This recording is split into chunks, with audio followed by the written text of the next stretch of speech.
Hello, everyone, and welcome back to another special episode of English in Fluency, the channel where we take a deep journey into learning English, not just as a subject to study, but as a way to grow and improve our lives.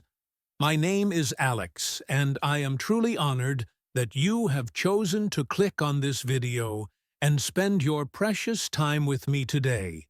Whether you are listening to this on your way to work, while you are exercising at the gym, or perhaps while you are winding down before bed, I want you to know that you are in the right place, and you are doing exactly what you need to do to reach your goals. Today, we are going to talk about a topic that is very close to my heart, because it is something that I have struggled with. And I know that almost every single English learner in the world struggles with it too. We are going to talk about that heavy feeling in your chest that tells you that you are not good enough, that quiet voice in your mind that says you will never be fluent, and that fear that stops you from speaking up when you have something to say. We are going to talk about stop doubting your English and believing that you can learn anything. This is a big topic, but we are going to break it down simply and clearly, so that by the end of this episode, you will feel lighter, stronger, and more ready to take on the world. So take a deep breath, relax your shoulders, and let's begin this conversation together. I want you to take a moment and think about why you started learning English in the first place. Maybe you wanted to get a better job to support your family. Maybe you wanted to travel the world and make friends in different countries. Or maybe you simply wanted to challenge yourself and keep your brain active, whatever your reason was. It started with a spark of hope. It started with a belief that you could do it. But somewhere along the way, that spark might have become smaller. Maybe you tried to speak to someone, and you made a mistake and felt embarrassed. Maybe you took a test and didn't get the score you wanted. Or maybe you just feel like you have been studying for years and you are still stuck at the same level. When these things happen, the doubt starts to creep in like a fog covering a beautiful landscape. Suddenly, you can't see the destination anymore. You only see the obstacles. You start telling yourself stories like, I am too old to learn, or I don't have a talent for languages, or English is just too difficult for me. But I am here today to tell you that these stories are not true. They are just thoughts, and thoughts can be changed. Doubt is not a stop sign. It is just a speed bump. It might slow you down for a moment, but it does not have to stop your journey completely. Let's look at the science of learning for a moment, because understanding how your brain works can really help you fight against doubt. Many people believe that intelligence is something you are born with. They think that some people are just naturally smart and others are not. But modern science has discovered something amazing called neuroplasticity. This means that your brain is like plastic. It can change shape and form new connections throughout your entire life. Every time you learn a new word, every time you listen to a podcast like this and try to understand the meaning, your brain is physically changing. It is building new roads and bridges inside your head. Think of your brain like a dense forest. If you walk through the forest, once you might leave a few footprints, but the grass will grow back quickly. But if you walk the same path every day, eventually you will create a clear trail that is easy to follow. Learning English is exactly the same. At first, it is hard because the trail is not there yet. You have to push through the bushes and the tall grass, and it feels exhausting. That is usually when the doubt comes in. You think, This is too hard. I can't find my way. But if you keep walking, if you keep practicing day after day, the path becomes clear, and walking becomes easy. So when you feel doubt, remind yourself that you are just in the process of clearing the path. You are doing the heavy work now so that it will be easy later. I want to share a story with you about a student named Sarah, who I worked with a few years ago. Sarah was a very kind and hardworking woman, but she was terrified of speaking English. She could read books and understand grammar very well, but whenever she had to open her mouth, she would freeze. She told me, "Alex, I am afraid that people will judge me.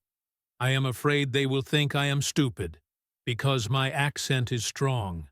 Sarah's doubt was so powerful that it was stopping her from living her life. She had opportunities to travel for her job, but she said no because she was too scared to speak English. She was letting her fear make her world very small. One day, I asked Sarah to try a simple experiment. I asked her to go to a coffee shop and order a drink in English. But I told her to do something different. Instead of trying to be perfect, I told her to make a mistake on purpose. I told her to ask for a coffee, but to use the wrong verb, or to pronounce it strangely. Sarah looked at me like I was crazy. She said, "Why would I want to make a mistake on purpose?"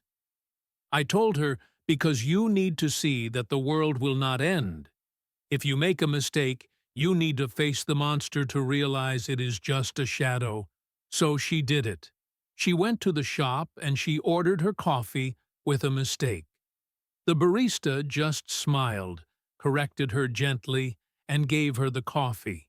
Sarah realized in that moment that nobody cared about her mistake. As much as she did, she realized that her doubt was lying to her. She learned that making mistakes is not a sign of failure. It is just a part of communication. And after that day, she started speaking more and more because she was no longer afraid of being imperfect. This brings us to a very important point, which is the difference between perfection and progress. Many of us doubt ourselves because we have this idea in our heads of what perfect English sounds like. We imagine sounding exactly like a native speaker, with no accent and perfect grammar. And when we open our mouths and we don't sound like that, we feel disappointed. We feel like we are failing. But my friend, listen to me closely. Perfection is not the goal. Connection is the goal. The purpose of language is to connect with another human being, to share an idea, to ask for help, to make a friend. If you can do those things, then your English is good enough. Imagine if you were hungry and someone gave you a sandwich. Would you refuse to eat the sandwich because it was not shaped perfectly? Of course not. You would eat it because it gives you energy. Language is like that sandwich. It is a tool to give and receive information. It doesn't have to be perfect to be effective once you accept that it is okay to be imperfect. A huge weight falls off your shoulders.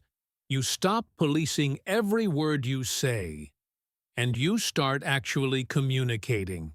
And ironically, when you relax and stop worrying about mistakes, your English actually improves because your brain is free to work naturally.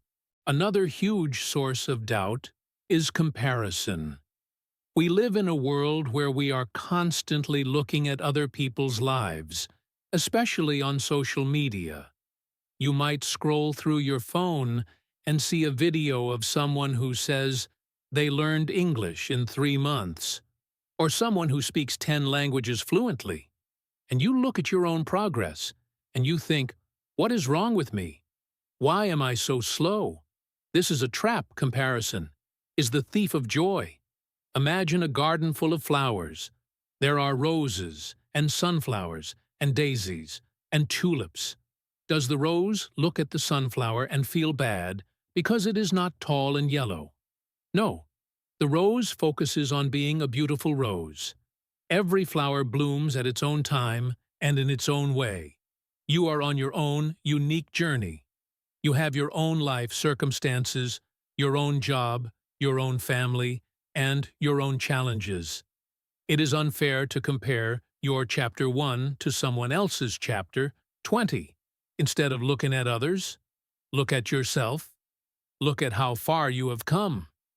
Think about the words. Now that you didn't know last year, think about the fact that you can understand this podcast, which is entirely in English. That is a huge achievement. Celebrate your own progress, no matter how small it seems, because those small steps are adding up to something big. Let's talk about the power of the word. Yet, this is a small word, but it has magical power. Often when we doubt ourselves, we make permanent statements.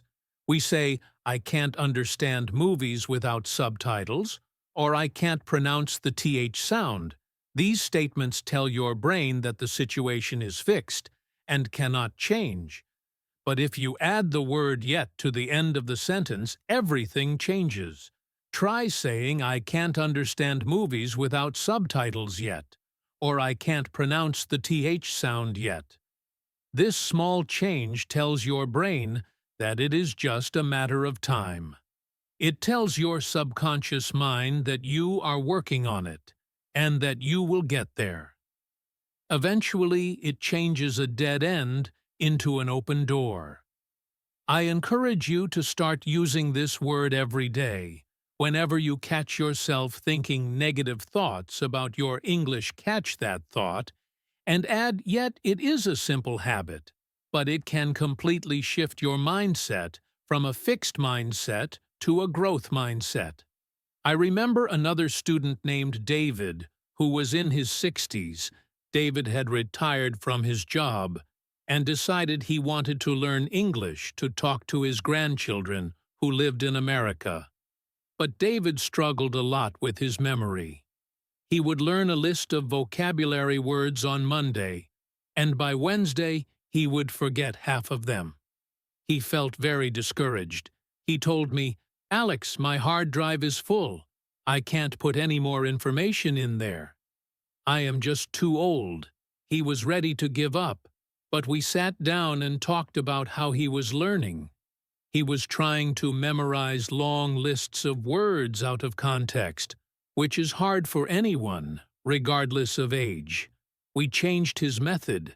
Instead of lists, we started reading simple stories and listening to songs from his youth that were in English. We connected the English to things he already loved and understood. Suddenly the words started to stick, because they had meaning and emotion attached to them. David realized that he wasn't too old, he just needed a different approach. Sometimes when we doubt ourselves, it is not because we are not capable. It is because we are using the wrong method for our learning style. If you feel stuck, don't blame yourself, blame your method. Try something new. Listen to a different kind of audio. Read a different kind of book. Try speaking to yourself in the mirror. Change the input, and you will change the output. Confidence is not something you have. It is something you build. Many people wait to feel confident before they start speaking. They think one day, I will wake up and feel ready, and then I will speak. But life does not work that way. Confidence comes after action. Not before you have to do the thing you are afraid of, and then you will realize you can do it. And then the confidence comes. It is like learning to swim. You cannot learn to swim by sitting on the edge of the pool and reading a book about swimming. Eventually, you have to jump into the cold water. You have to splash around and maybe swallow a little bit of water and feel uncomfortable. But that is how you learn to float. Speaking English is the same. you have to jump in. You have to be willing to feel a little bit uncomfortable and silly. But every time you survive a conversation, your confidence grows a little bit more. Think of confidence like a muscle. You have to exercise it every day. Start with small risks. Say hello to a stranger. Write a comment on a video. Change your phone settings to English. Do one small thing every day that pushes you out of your comfort zone, and watch your confidence grow. I also want to talk about the people around you, because sometimes the doubt doesn't come from inside us. It comes from outside. If you are surrounded by people who make fun of your English, or who tell you that you are wasting your time, it is very hard to believe in yourself. You need to protect your dream. You need to surround yourself with people who lift you up and encourage you. If you don't have supportive people in your real life, look for them online. There are thousands of communities of English learners who are kind and helpful. Connect with people who are on the same journey as you. Share your struggles and your successes when you realize that you are not alone, that everyone feels scared. Sometimes it makes the burden much lighter. Be careful what you listen to and who you listen to. Feed your mind with positivity. Listen to podcasts that make you feel good. Read books that inspire you. Your mind is like a garden. If you plant weeds, doubt will grow. If you plant flowers, confidence will grow. So be a good gardener of your own mind. Let's go a little deeper into the idea of identity. Often we say, I am an English learner, but I want you to start saying, I am an English speaker. There is a big difference. A learner is someone who is trying a speaker, is someone who is doing, even if you only know 50 words. If you use them to communicate, you are a speaker. Start to see yourself as someone who uses English as a tool for your life, not just a subject you study in school. Visualize yourself speaking fluently, close your eyes for a few minutes every day, and imagine yourself in a situation where you are speaking English comfortably. Imagine how it feels. Imagine the smile on your face. Imagine the words flowing easily. This practice of visualization is used by professional athletes all over the world to improve their performance. If it works for them, it can work for you. Your brain has a hard time telling the difference between a strong imagination and reality. So if you imagine success, your brain will help you find the way to make it real.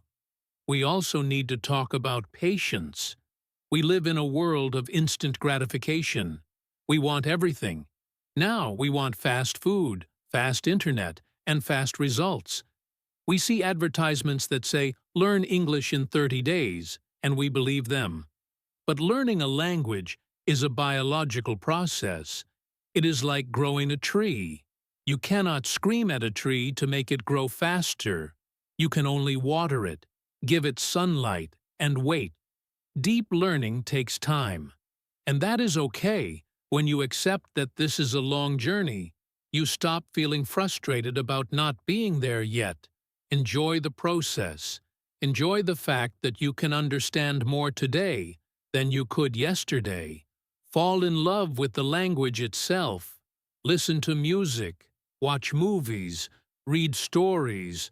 Find things in English that you actually enjoy, so that studying doesn't feel like work. When you are having fun, you forget to doubt yourself. You are too busy enjoying the story or the song to worry about whether your grammar is perfect. Joy is the best antidote to fear. I want to give you a very practical exercise that you can do to boost your self-belief. It is called the Success Journal. Get a small notebook and keep it by your bed every night before you go to sleep. I want you to write down 3 things you did well in English that day. They don't have to be big things. Maybe you learned one new word. Maybe you listened to 5 minutes of a podcast. Maybe you thought of a sentence in English instead of your native language. Write them down. Our brains are wired to focus on the negative, to focus on what we did wrong. This is a survival mechanism, but we need to retrain our brain to see the positive by writing down your wins every day. You are collecting evidence that you are succeeding on the days when you feel low and full of doubt. You can open this notebook and read pages and pages of things you did well. It will remind you that you are making progress even when you don't feel like it. It is a powerful way to show yourself the truth that you are capable and you are moving forward. Remember that every expert was once a beginner. The greatest writers in the English language once had to learn the alphabet. The most eloquent speakers once had to learn how to say hello. Do not despise your beginning. Embrace it. Be proud of it. You are doing something difficult, and that makes you brave. Most people never try to learn a second language. They stay in their comfort zone their whole lives. But you are stepping out. You are challenging your brain. You are trying to understand a new culture and a new way of thinking. That is something to be incredibly proud of. Stand tall and give yourself credit for the hard work you are doing. You are not just learning words. You are expanding your soul. I also want you to remember that language learning is not a straight line. It is not a steady climb up a mountain. Sometimes you go up, sometimes you stay flat for a while, and sometimes it even feels like you are going down. This is normal. There will be days when you feel like you have forgotten everything. There will be days when your tongue feels heavy and your brain feels slow. Do not let these days fool you into thinking you are failing. These are just rest periods for your brain. Usually, after a period of feeling stuck, you will have a sudden jump in improvement. So when you hit a plateau, just keep going. Trust that your brain is working in the background, putting all the pieces together. Don't stop just because you don't see immediate results. Keep watering the bamboo tree, even if you don't see it breaking the ground yet, because underneath the soil, the roots are growing deep and strong. I want to talk to you about the relationship between consistency and confidence, because this is where many people lose their way. Doubt loves inconsistency. When you study English for 5 hours on Sunday, and then do nothing for the rest of the week by Friday, you will feel like you have forgotten everything. That gap, that empty space of time is where the doubt grows. It whispers, "See, you are not disciplined enough. You are losing it." But when you show up every single day, even for just 15 minutes, you don't give doubt any room to breathe. Think about brushing your teeth. You don't wake up in the morning and doubt your ability to brush your teeth. You don't wonder if you have the talent for brushing your teeth. You just do it because it is a habit. It is part of who you are. We need to make English the same way. Not a special event that you stress about, but a simple daily rhythm. Like breathing or eating, when English becomes a habit, doubt disappears, because action is the cure for fear. Let me tell you a story about a student named Elena. Elena was a university student who was very hard on herself. She would wait until the weekend and then force herself to study grammar books for 6 hours straight. By the end of the day, she was exhausted and hated English. She felt like she was climbing a mountain with a heavy stone on her back. During the week, she felt guilty because she wasn't studying, and that guilt turned into doubt. She told me, "Alex, I am terrible at this. I can't stay motivated. I told Elena, the problem is not your motivation. The problem is your strategy. You are trying to sprint a marathon. We changed her routine completely. I told her to put away the grammar books for a while, and instead, just listen to an English podcast for 20 minutes every morning, while she drank her coffee, and to read one page of a book before bed. That is it. At first, she didn't believe it would work. She said, it is too easy. But after 2 weeks, she noticed something amazing. She was looking forward to her morning coffee and podcast. She was enjoying her bedtime story. English stopped being a chore and started being a treat because she was doing it every day. She felt proud of herself. She wasn't breaking promises to herself anymore. And that simple pride killed the doubt. She realized that consistency beats intensity every time. Now, let's address a very painful topic that feeds our doubt criticism. What happens when someone actually says something negative about your English? What happens when someone laughs, or corrects you rudely, or makes a face that says, they don't understand? This is the nightmare scenario for many learners. It is the reason we stay quiet. But I want to give you a shield to protect you from this. Imagine that you are in an arena, fighting for your dream. You are sweating. You are trying. You are brave. The person laughing at you is sitting in the cheap seats, watching. They are not in the arena. They are not risking anything. It is easy to judge from the seats. It is hard to fight in the arena. Never take criticism from someone you wouldn't go to for advice. If that person is not a teacher or a supportive friend, their opinion does not matter. Their laughter says nothing about your English, but it says everything about their character. Rude people are usually unhappy people. Happy, secure people do not laugh at learners. They help them. I remember a young man named Tariq who worked in a call center. He had to speak English with customers from all over the world. One day, a customer was very angry about a product, and he took his anger out on Tariq. He made fun of Tariq's accent and called him incompetent. Tariq went home that night and wanted to quit his job. He felt small and humiliated. He thought, maybe the customer is right. Maybe my English is terrible. I told Tariq, listen to me. That man was angry about his broken toaster, not about your English. He just used your English as a weapon to hurt you, because he was frustrated. Do not let his anger become your truth. We role-played the situation again and again, until Tariq felt strong enough to handle it. The next time a customer was rude, Tariq didn't take it personally. He realized that he was a professional, doing his best in a second language, which is a superpower.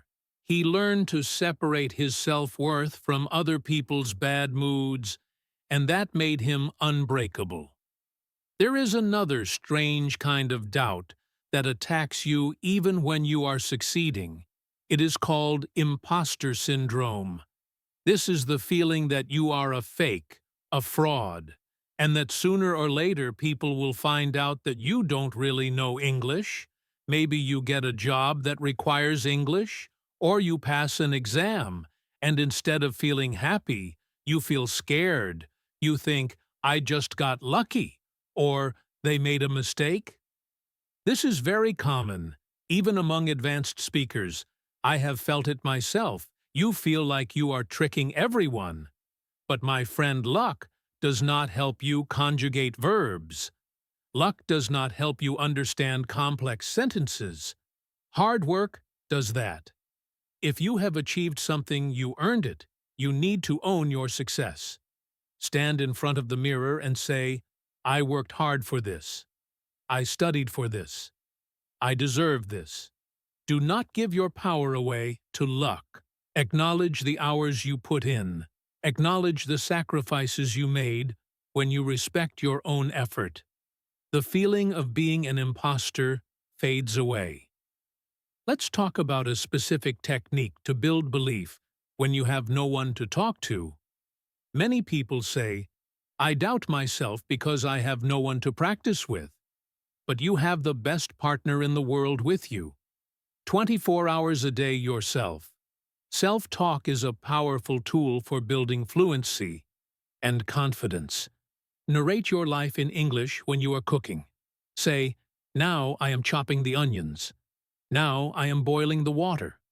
When you are driving, say, "The car in front of me is red. The traffic light is green." Nobody can hear you, so you are safe from judgment. This is your private laboratory, where you can experiment and make mistakes freely. The more you use English for these small, mundane things, the more your brain accepts English as a normal part of your life. It stops being a foreign language and starts being your language. When you are used to hearing your own voice speaking English all day long, it won't feel so scary to let someone else hear it. I want to share the story of a woman named Maria. Maria was a grandmother who wanted to tell bedtime stories to her grandchildren in English, but she felt silly talking to herself. She thought, "People will think I am crazy." I told her, "Maria, the most successful people in the world talk to themselves. It is how we organize our thoughts." So she started small. She started talking to her cat. She would tell the cat about her day in English. The cat didn't judge her. The cat just purred. Eventually, she got used to the sound of her English voice. She started recording herself on her phone and listening back. At first, she hated the sound of her voice. We all do, but after a while, she started to hear her progress. She realized, "Hey, I actually sound pretty clear." Getting comfortable with your own voice is the first step to making others comfortable listening to you. Now Maria tells beautiful stories to her grandchildren, and she is their hero, not because she is perfect, but because she is present and confident. We also need to talk about the why, the deep emotional reason for your learning, because doubt cannot survive when you have a burning purpose. If you are learning English just because it's good for my CV, that is a weak reason. Doubt can easily crush that. But if you are learning English because I want to understand the heart of my partner who speaks English, or I want to read the books that will change my life, or I want to prove to myself that I can do hard things, those are strong reasons when the storm of doubt comes. Your why is the anchor that holds you steady. I want you to take a piece of paper and write down your deep why, not the superficial one, the deep one. Maybe it is, I want to feel free when I travel, or I want to connect with the world. Look at that reason every day when you feel like quitting.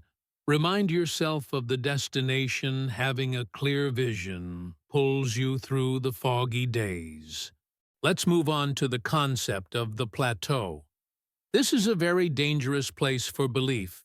Usually when you start learning, you learn fast, you go from zero to knowing basic words quickly, and you feel great.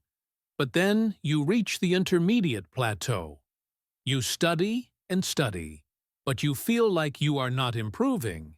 You understand most things, but you can't express yourself perfectly.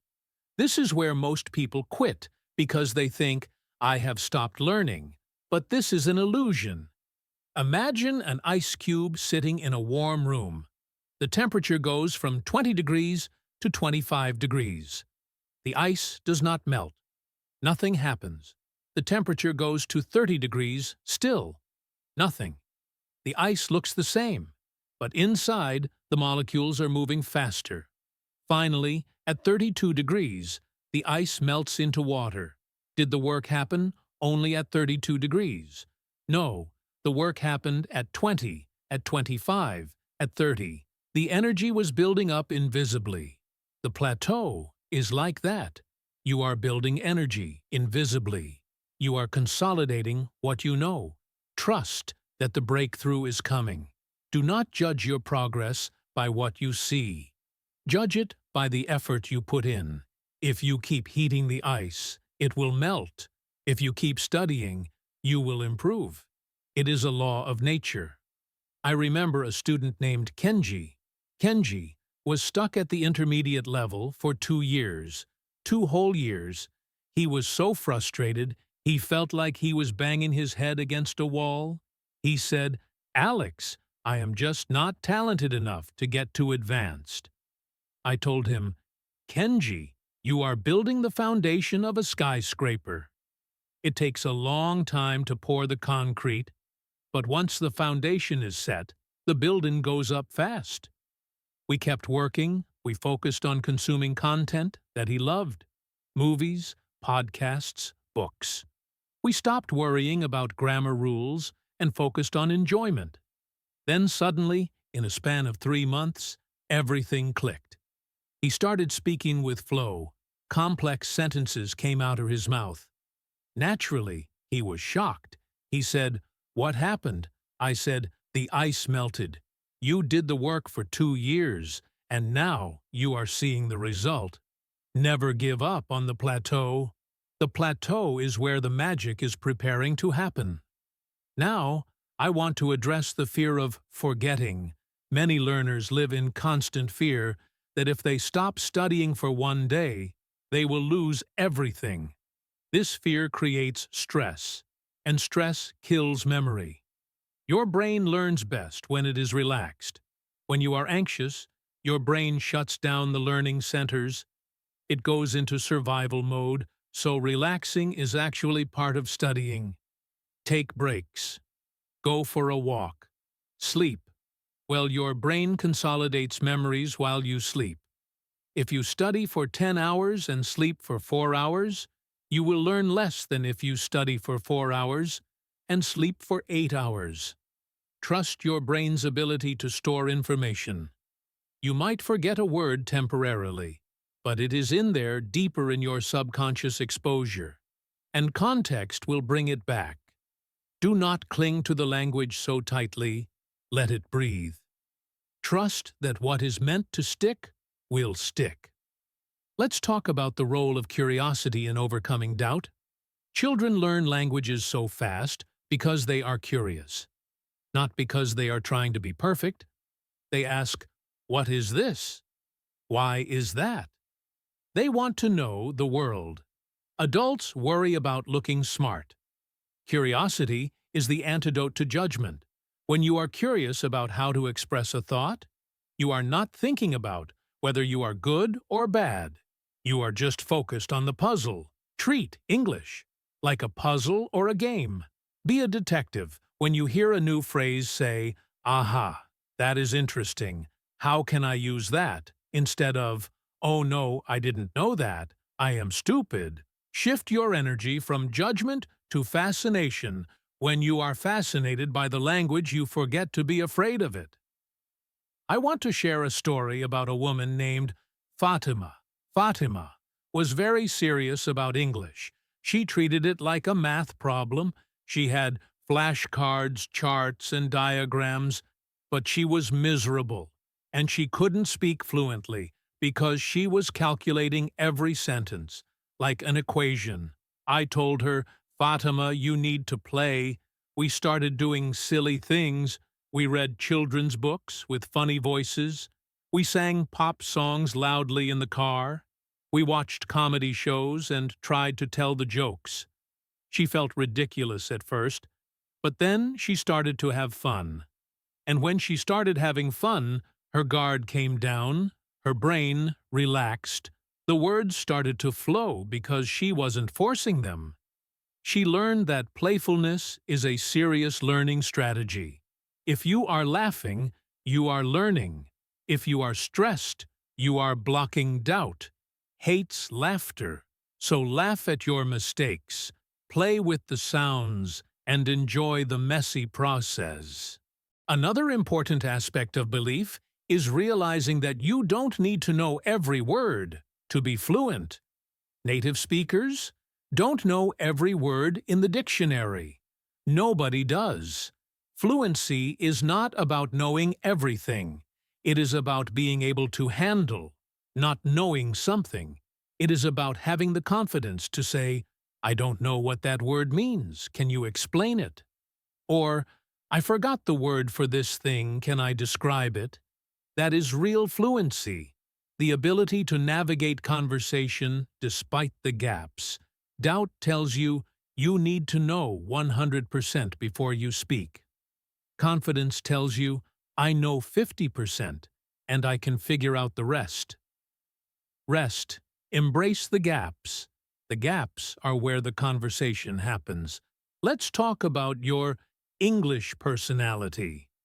Many people feel like they are a different person in English.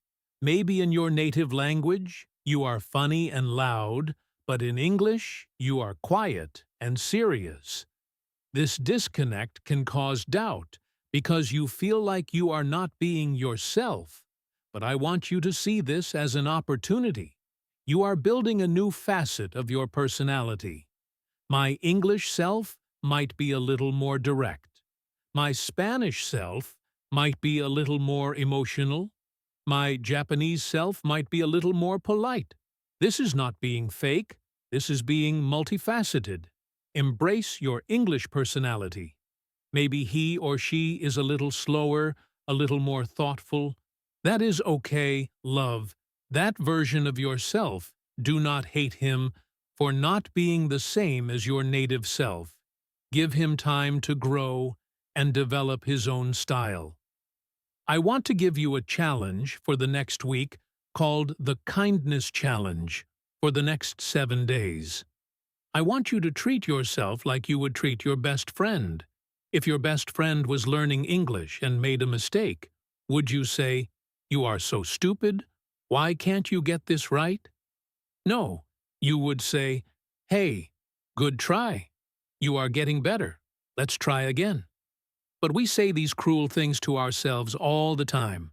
So for 1 week, catch those negative thoughts and replace them with the words of a best friend. When you stumble, say, "It's okay, I am learning." When you forget, say, "It happens to everyone." Be your own cheerleader, not your own bully. This simple shift in internal dialogue can change your brain chemistry and accelerate your learning faster than any grammar book. As we continue this journey together, I want to take you into a deeper space of learning. Because overcoming doubt is not just about what you do with your mouth. It is about what you do with your emotions. Many of you listening to this right now might feel a physical sensation when you try to speak English. Maybe your throat feels tight, or your stomach feels heavy, or your hands start to sweat. This is your body reacting to fear. And it is very important that we talk about this, because if your body is stressed, your brain cannot learn effectively. I want to teach you a technique called the 3-second reset, which is something you can use in the middle of a conversation when you feel that panic rising. Imagine you are talking to someone, and suddenly you forget a word. Usually, this is when the panic starts. You think, "Oh no, I look stupid. Oh no, they are waiting for me." And the panic blocks your memory even more. Instead, I want you to stop. Take a deep breath in for 3 seconds, hold it for 1 second, and breathe out for 3 seconds. This sounds too simple to be true, but biologically, it changes everything. When you breathe slowly, like this, you send a signal to your nervous system that says, "We are safe. There is no tiger chasing us. We are just having a chat." When your body relaxes, your brain unlocks, and usually, the word you were looking for comes back to you naturally. So do not be afraid of silence. Silence is not your enemy. Silence is just space for you to breathe and think. Native speakers pause all the time. They say, and and let me think. You are allowed to do that too. Give yourself permission to pause and reset. I want to share a story about a student named Layla, who was a perfectionist. She was an architect, and in her job every line had to be straight, and every measurement had to be perfect. She brought this same attitude to English. She wanted every sentence to be structurally perfect before she said it. This made her very slow and very anxious. She told me, Alex, I feel like I am building a house that will collapse if I use the wrong brick.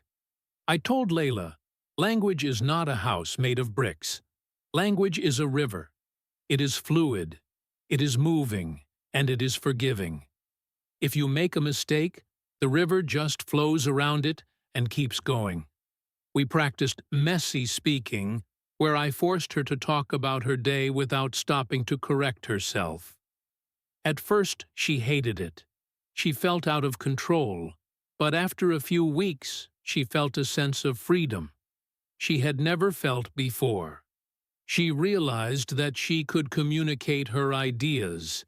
Even if the grammar was messy, she learned that connection is more important than precision. And this allowed her to finally enjoy speaking.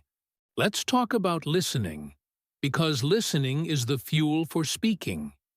You cannot drive a car without fuel, and you cannot speak English without listening. But many people listen in a way that creates doubt rather than confidence. They listen to the news or a fast movie, and they understand maybe 20%, and immediately the doubt voice says, "See, you don't understand anything, you are failing." This is because they are listening with a test mindset. They think every listening experience is a test where they have to score 100%. But I want you to change your mindset to the sponge mindset. A sponge does not try to catch every drop of water. It just soaks up what it can sit in the water and let the English soak into you. Do not worry about the drops you miss. Worry about the drops you catch. If you understand one word, that is a win. If you understand the general emotion, that is a win. Listening is not a test. It is a bath. I want to introduce you to a technique called active listening, which is very different from just hearing. Active listening is when you engage with the audio, like a detective. I want you to take a short clip of audio, maybe just 30 seconds or 1 minute from this podcast or a movie. Do not choose a long clip, just a small piece. Listen to it once for the general idea. Then listen to it a second time and try to write down the keywords. You hear, then listen a third time and try to write down the whole sentences. This is hard work. It is intense, but it is incredibly powerful. When you do this, you are forcing your brain to decode the sounds. You are training your ear to hear the small words that usually disappear, like tu capifir and he, thy. When you finish, compare what you wrote with the transcript or subtitles you will see your mistakes clearly, and you will learn from them. Doing this for just 5 minutes a day is more effective than listening passively for 2 hours because you are actively building the neural pathways in your brain. But we also need passive listening because active listening is tiring. Passive listening is about immersion. It is about creating an English bubble around you. Listen to English while you wash the dishes, while you drive, or while you fall asleep. You don't need to understand everything. The goal here is just to get your brain used to the rhythm and melody of the language. Think about a song you know, but you don't know the lyrics. You can still hum the melody, right? You know where the pitch goes up and down. You know the rhythm. That is what passive listening does for English. It teaches you the music of the language before you know the words. When you have the music inside, you speaking becomes much easier because you are just fitting words into a rhythm that you already know. So fill your empty moments with English noise. Let it be the soundtrack of your life. Now I want to share with you the single most powerful technique for building speaking confidence when you are alone. It is called shadowing. Imagine you are a shadow following a person. You do exactly what they do at exactly the same time. Shadowing is when you listen to a piece of audio and you speak along with it at the same time. Like you are singing a duet with the speaker, you mimic their speed, their pauses, their emotion, and their intonation. You do not stop to analyze the grammar. You just copy the sound. This is like going to the gym for your mouth muscles. Your mouth is used to moving in the shape of your native language. English requires different movements, different muscles, shadowing trains. These muscles without the pressure of having to create your own sentences. Let me tell you about a student named Jorge. Jorge was a very shy man who was terrified of speaking. He would stutter and freeze whenever he had to talk to someone. I told Jorge to start shadowing. He chose a favorite actor with a clear voice, and he spent 10 minutes every day shadowing him. He would put on his headphones, walk around his room, and act like he was that actor speaking those lines. He did this for 2 months without speaking to a real person. Then one day, he had to make a phone call in English. He was nervous, but as soon as he opened his mouth, the words just came out smooth and clear. He was shocked. He told me, "Alex, it felt like someone else was speaking. It felt like the actor was speaking through me." That is the power of shadowing. It builds muscle memory. Your mouth remembers how to move, even when your brain is scared. It bypasses the doubt, because you have practiced the physical act of speaking so many times that it becomes automatic. If you only do one exercise from this entire series, let it be shadowing. We also need to talk about the input hypothesis, which is a fancy way of saying that you need to put a lot of English in to get a little English out. Imagine a glass of water. If you want the water to overflow, you have to keep pouring water in until it is full. Speaking is the overflow. You cannot force the overflow. If the glass is only half full, many students try to speak too early before they have listened enough, and they get frustrated because the words are not there. Trust the process of filling the glass. Listen, read, absorb. Eventually, the words will start to bubble up. Naturally, you will find yourself saying things that you didn't even know. You knew phrases will pop into your head.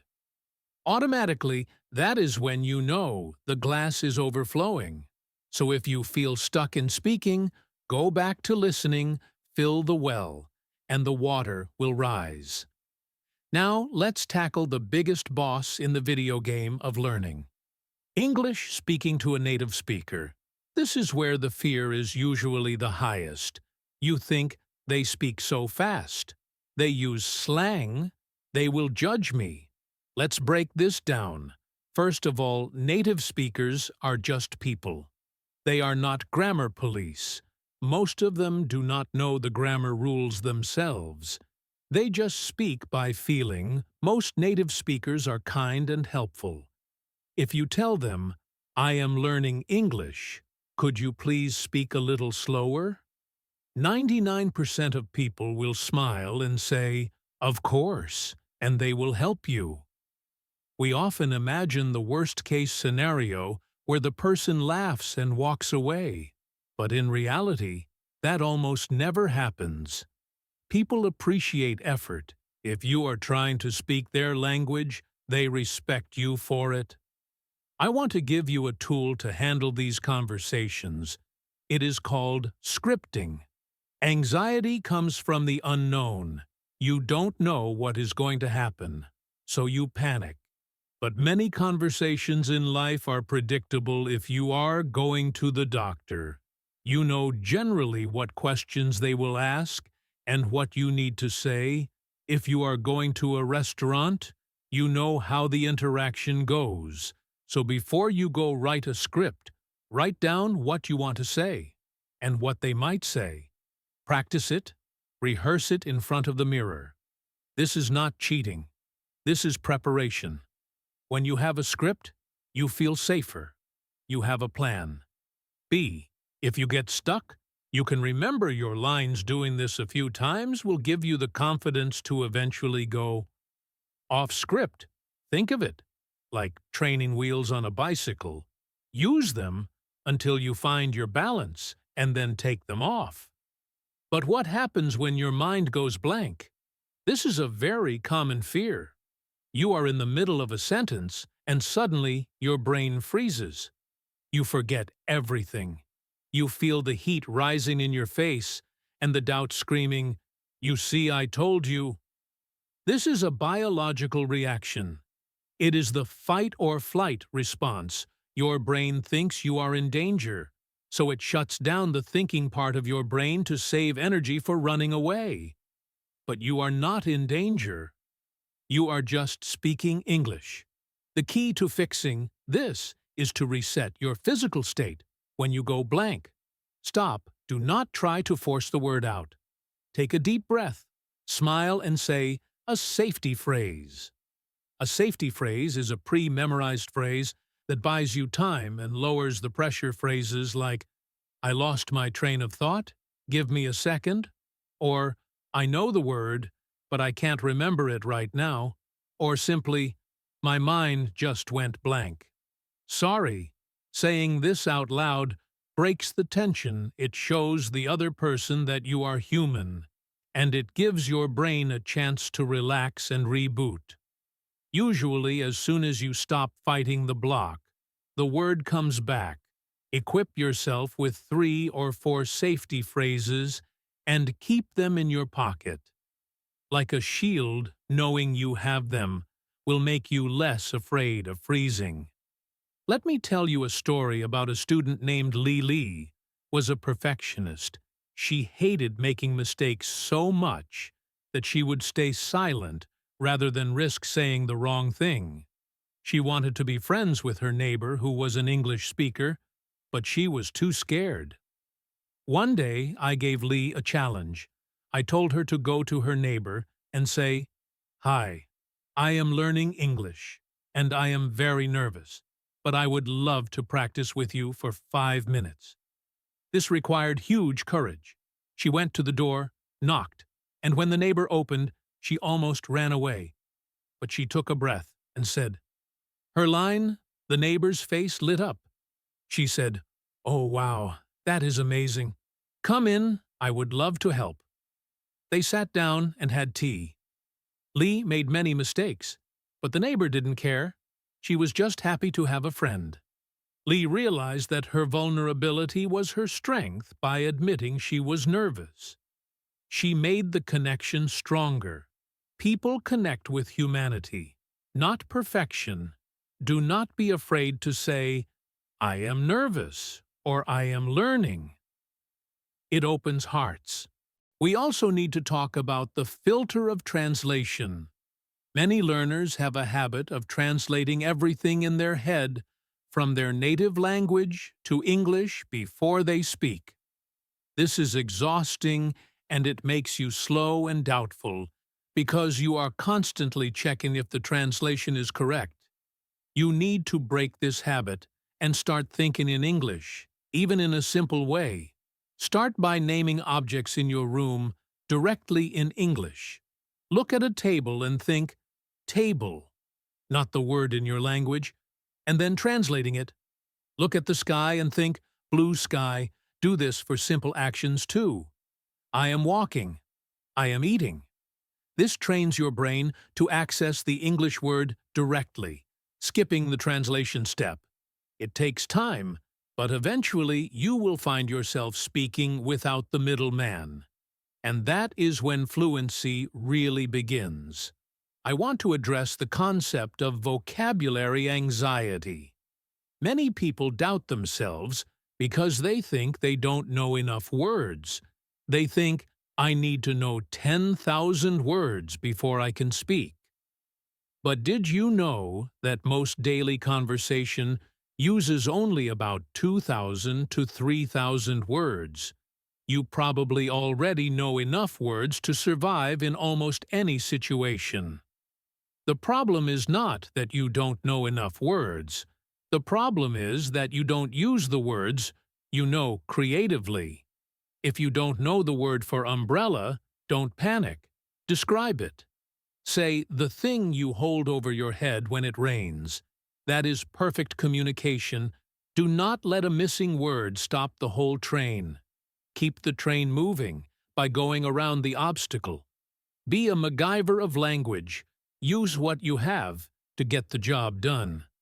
Let's talk about the influence of media movies and TV shows are wonderful resources, but they can also destroy your confidence. If you use them wrong, do not start with Shakespeare or complex legal dramas. Start with something you have already seen in your own language. This is a magic trick. If you watch a Disney movie or a sitcom that you know very well, you already know the story. You know who is good and who is bad. So your brain can relax and focus on the English. You will be surprised how much more you understand when you already know the context. Watching Friends or The Office or Harry Potter, again in English, is a comforting and effective way to learn, without the stress of what is happening. I remember a student named Andre who tried to watch the news in English every day. He would get frustrated because the politicians spoke so fast and used big words. He felt like he was drowning. I told Andre, "Stop watching the news, watch cartoons." He laughed, but he tried it. He started watching simple cartoons made for children. The language was clear. The pictures explained the story, and the emotions were obvious. He started to understand 80 or 90%, and his confidence skyrocketed. He realized that he wasn't bad at English. He was just watching content that was too hard for his level build. Your confidence on the easy stuff. And slowly move up. Do not go to the black belt level. When you are a white belt, enjoy the journey of climbing up. Another powerful way to stop doubting is to record yourself. I know everyone hates this. You hate the sound of your voice. But recording yourself is the truth mirror.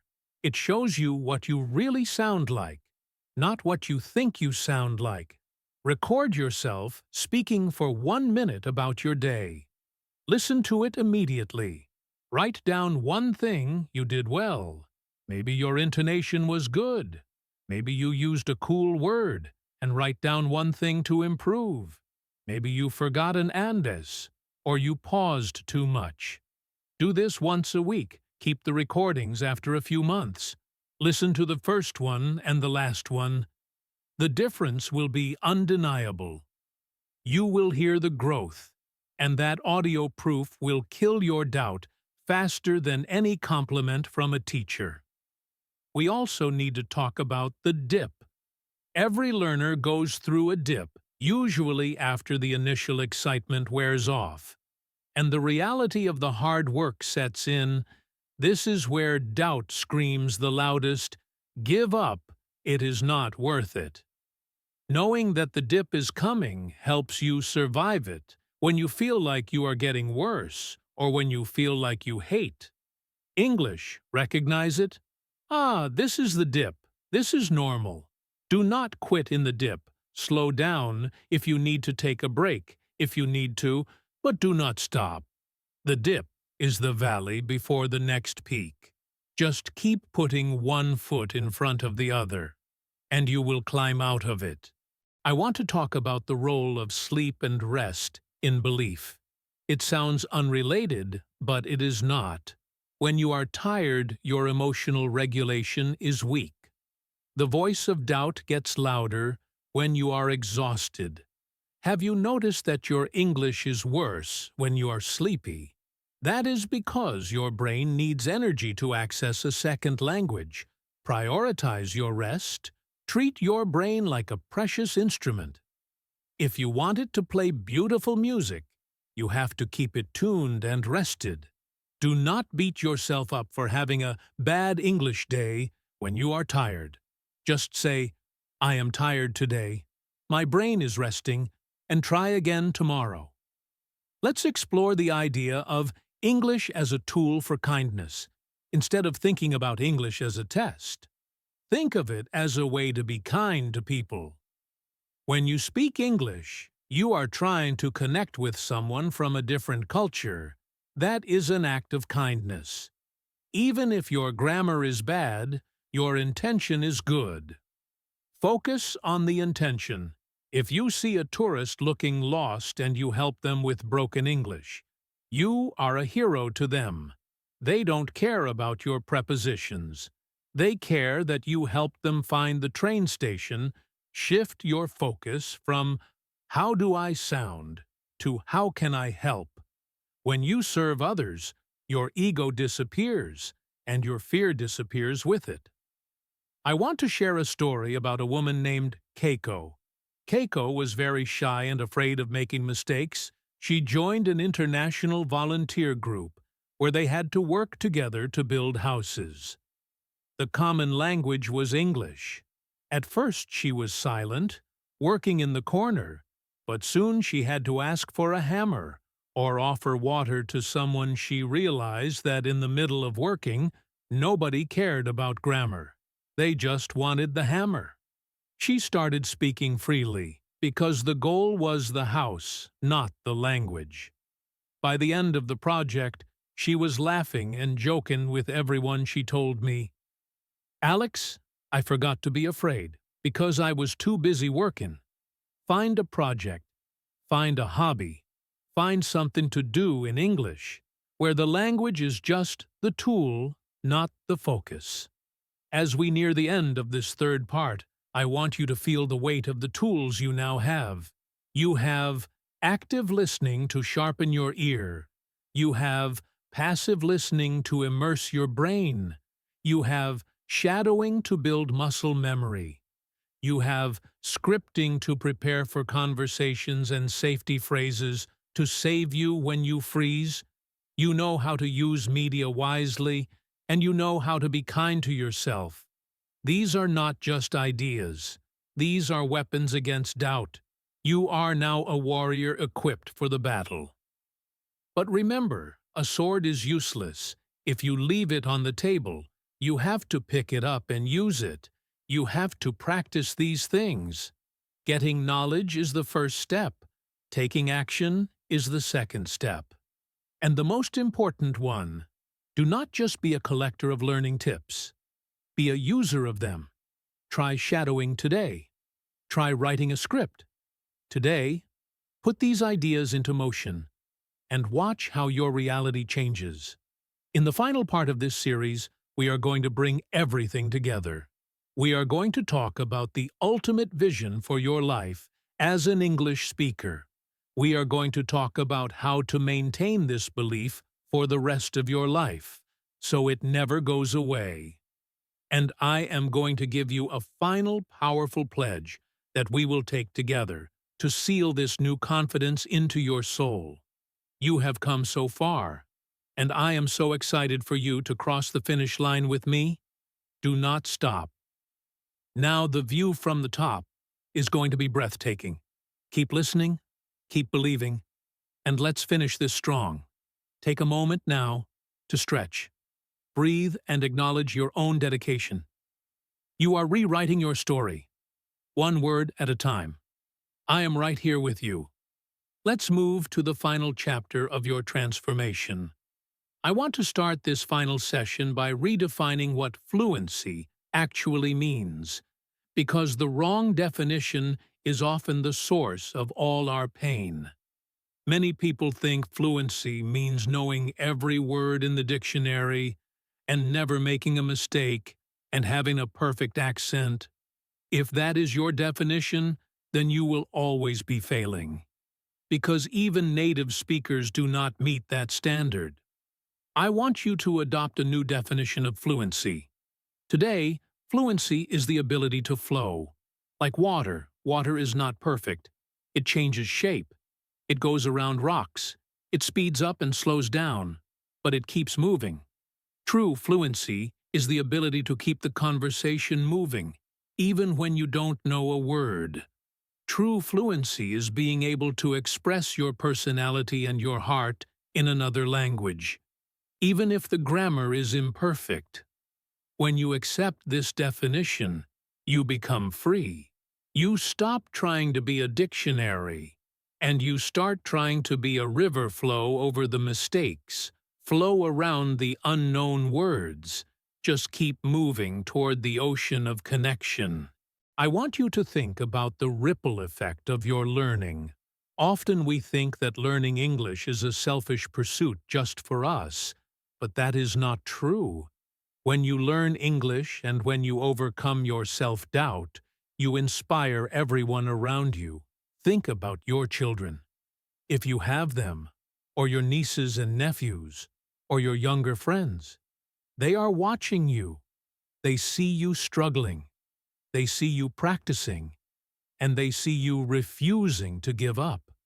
You are teaching them a lesson much more valuable than English.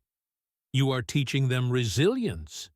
You are showing them that it is possible to change your life at any age.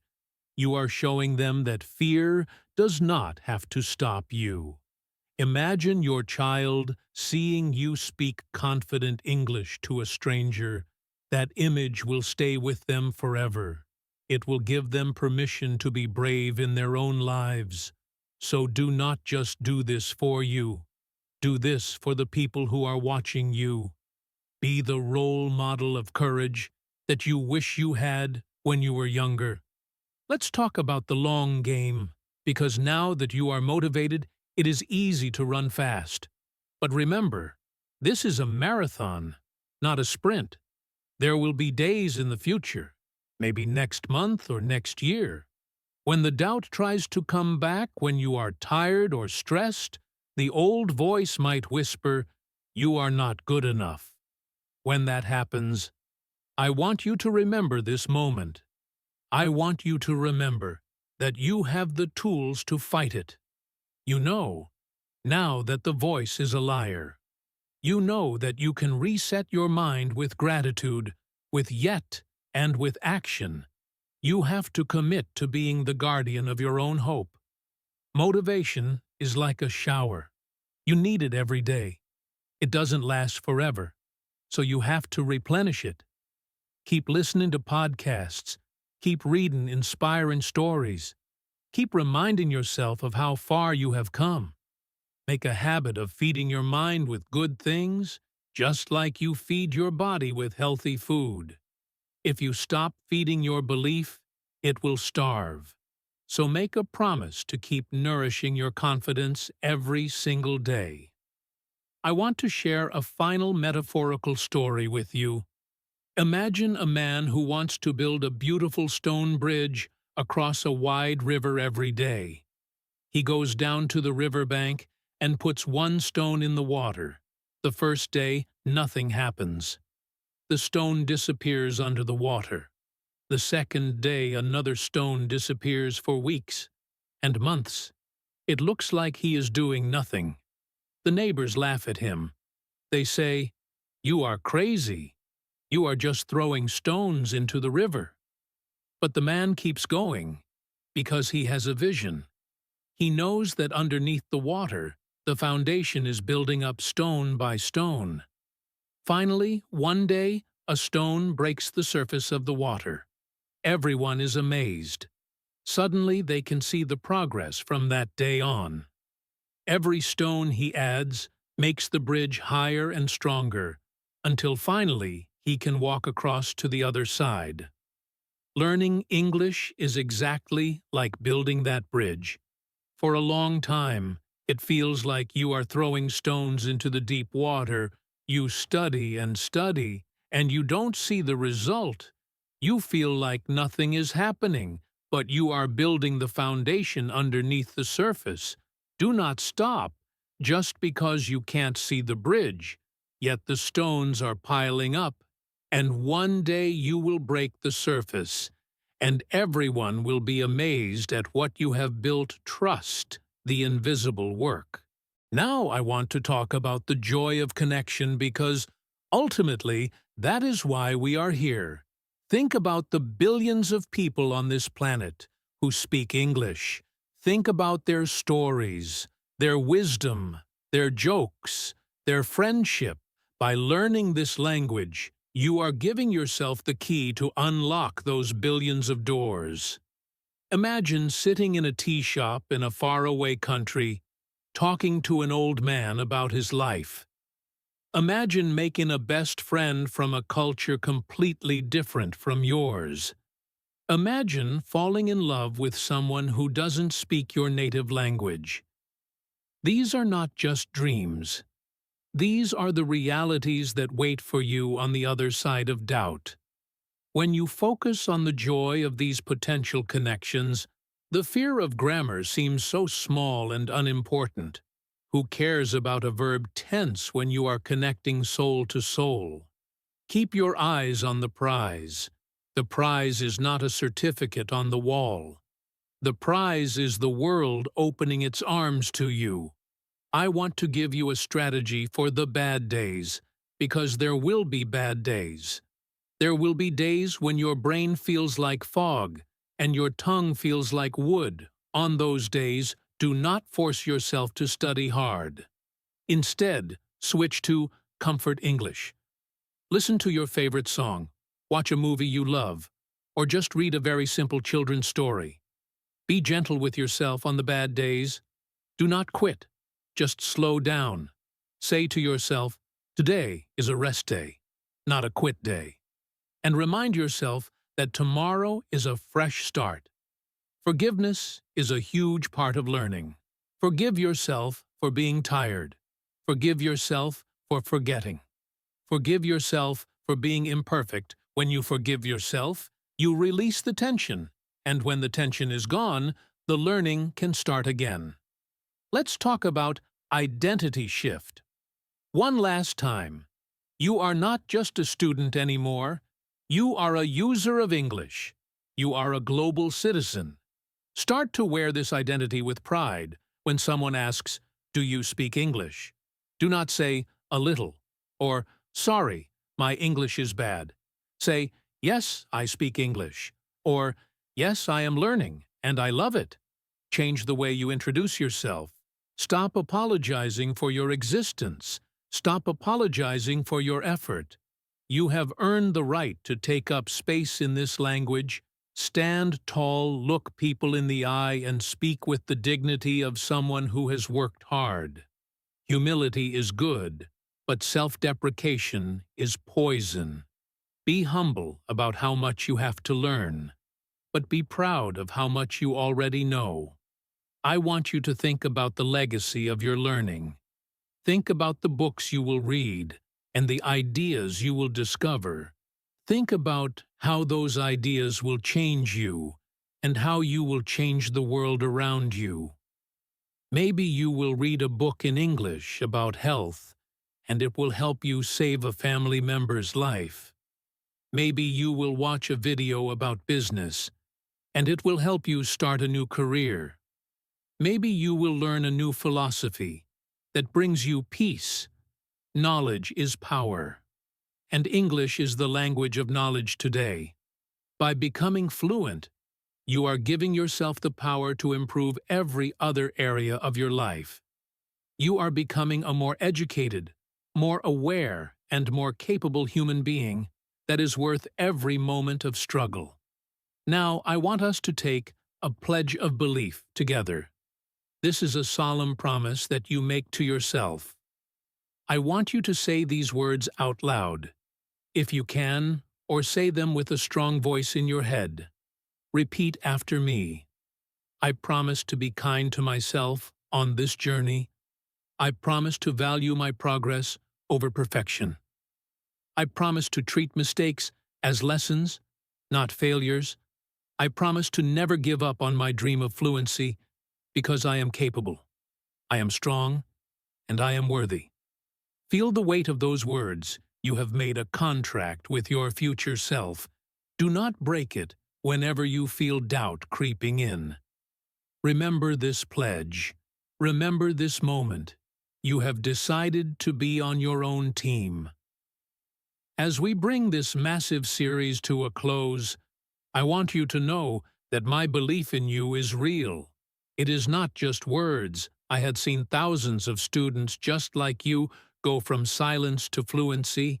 I have seen the fear in their eyes turn into light. I know it is possible because I have seen it happen again and again. You are not the exception. You are not the one person whose brain doesn't work. You are just like them, and you can achieve the same results. Trust the path, trust the process, and trust yourself. I want to leave you with a vision of your future. Imagine it is 5 years from today. You are walking down a street in a foreign city. The sun is shining, and you feel completely at ease. Someone stops you to ask for directions, and you answer them without thinking, without translating, without fear. You just speak. You smile and you walk on. You realize that English has become as natural to you as breathing. You look back at the person you are today, the person listening to this podcast, and you smile. You say, "Thank you. Thank you for not giving up. Thank you for doing the hard work. Thank you for believing when it was dark. That future you is waiting for. You keep walking toward them. Thank you from the bottom of my heart for spending this time with me on English in Fluency. It has been my absolute privilege to be your guide on this deep dive into belief and confidence. Remember that this podcast is always here for you. If you ever feel the backpack getting heavy again, come back and listen to these episodes. Let my voice remind you of your own strength. You are part of a global family of learners, and we are all cheering for you. Please do one final thing. For me and for yourself, take action today. Do not just turn off this audio and go back to your old life. Do one small thing that proves you have changed. Send a message in English. Write a journal. Entry. Speak to a stranger. Do something that seals this new mindset into your reality. Action is the only truth. If this series has helped you, please share it with others. Share the light the world needs. More confident people. The world needs more connection. Help us build a community of brave learners. Subscribe to the channel. Leave a comment with your story. I want to know who you are, and I want to celebrate your victories with you. Thank you for your trust.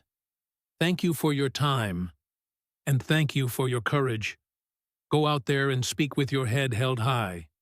You have nothing to prove and everything to share. You are ready. You are capable. And you are fluent in the language of the heart. Until we meet again, take care of yourself, be kind to yourself, and keep speaking. This is Alex from English in Fluency, signing off with love and belief in you. Goodbye for now, and happy learning.